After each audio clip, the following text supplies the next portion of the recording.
Hey there, if you remember a couple of months ago, I made this video here about Season 1 of Bakugan, and it's pretty much just all of Bakugan, why you should watch it. Well, today I'm going to be doing Season 2 of Bakugan, but the first arc, so the first 26 episodes. So anyways, let's get into this review. Right, so basically, every single anime needs a character, right? So, these are the main characters. So obviously we've got Dan, the main character. Then Marucho, the little rich kid that everyone likes. And then we have Mira, who's basically the leader of the Resistance and like the second main character of the series. And then Ace, the average My Chemical Romance fan edgelord that I do not like whatsoever. Then we have Shun, who's basically just a ninja. And then we have Baron. Now Baron is a really good character because he's funny and he's canonically 12 and he's got fucking big muscles. I don't know how that works, and he's fucking tall as well.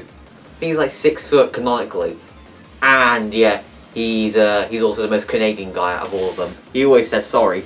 Now, time for the bad guys. Now, the bad guys in the series aren't really that good, so the only really good bad guy is just Spectra, because he's actually a bad guy who has morals and a bit. I say he has morals. He tortures animals for a living, but still, he's okay. He's pretty good.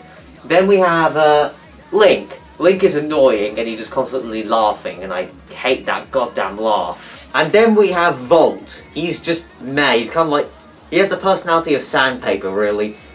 He's not that memorable other than his haircut. That's the only thing I remember about him. And then we have Mylene, who is just, only personality is I am the bad guy. And that's it. No comedy, nothing else. Just, you imbecile! I can't believe you! And that's really it. And then Shadow Pro, who's basically just on meth for the entire series, which, yeah, he's kind of funny actually. I forgot to mention Gus. Gus is just a Spectra sucker. So the story of New Destroyer is basically just it carries on from Season 1, which was in a TV show is kind of expected to carry on from its previous season. So after Drago, you know, creates New Destroyer out of broken Vestrioa, they live in peace for about for some time. Then the Vestals come and colonize the planet, and then take all the Bakugan and capture them. And then the Bakugan Resistance, led by Mira, after she figured out that Bakugan were intelligent, tried to fight them, along with two other people, Baron and Ace. After losing Tigrera and all the other main Bakugan from Season 1, Drago then becomes his own Bakugan, travels to Earth, grabs Dan, they go to New Destroyer, fight Link and Volt and win, then join the Bakugan Resistance. And then throughout the series they're doing all these other things like taking down these crystal devices. I don't know what they're called again. I'm sorry if I don't remember the name. They blow them up and it brings the Bakugan back to normal. And then throughout the series they're all doing that and they have to fight the Vexos every now and again. And that's basically the whole story of New Destroyer's first arc. Right, so the pros and cons of the series. I really like the fighting in it, and also like the new fighting system, because the fighting system in the old Season 1 of Bakugan was placing down a gate card. You only get to use 3 ability cards throughout the entire match, and it's more of just like building power and hitting one go. However, in Season 2, New Destroyer has actually got a decent fighting system, which makes it more theatrical and more exciting.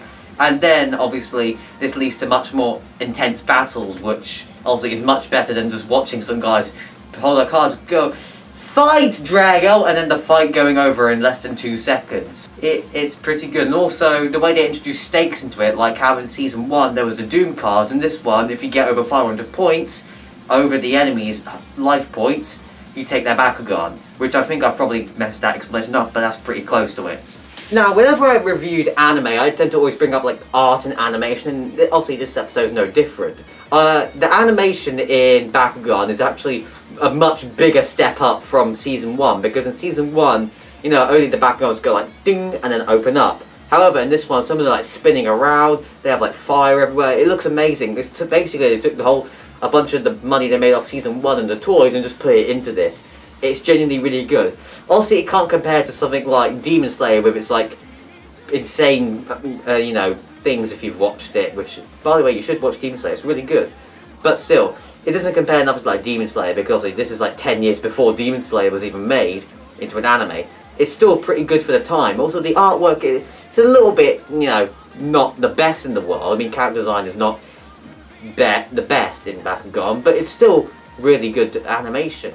Now, expanding on the fighting, because I forgot to mention this earlier on, I probably mentioned it in my other video, why you should watch Bakugan, but the fighting in this anime is brutal. It gets really good and really, you know, also the actual Bakugan, they're punching each other in the face, strangling, trying to bite each other, smashing them into, like, walls and stuff. Like, here, just watch a little bit of this fight. Ability activate! Discharger!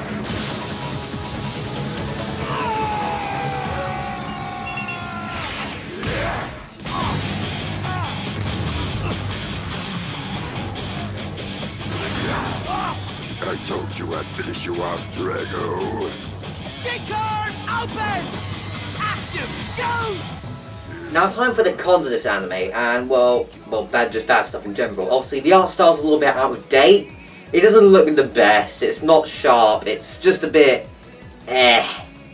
And then also the characters themselves. Some of them are just really, really annoying, and I hate that. Especially like Mylene and Shadow Pro. They're just annoying.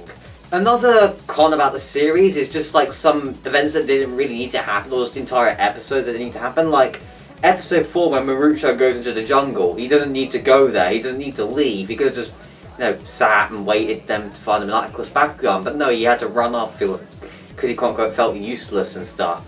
It was just a completely unnecessary episode, in my opinion. Another thing is just Dan constantly shouting Drago whenever there's a fight, or just the character shouting the name of the character. Just like, it's just completely unnecessary for that to happen. It's just like, no, Drago, don't die on me. It just gets annoying after a while. Anyways, guys, that's the end of the video. If you want part 2, if you want me to review Arc 2 of New Vestrioa, please do also like and subscribe and comment that you want the arc. And then also, subscribe to my second channel as well. I'll be uploading a vlog of me doing something non-anime related. So obviously please do check that channel out. It'll be like this side, I think. So, and yeah, obviously subscribe to this channel if you haven't subscribed yet. So anyways, thank you and goodbye.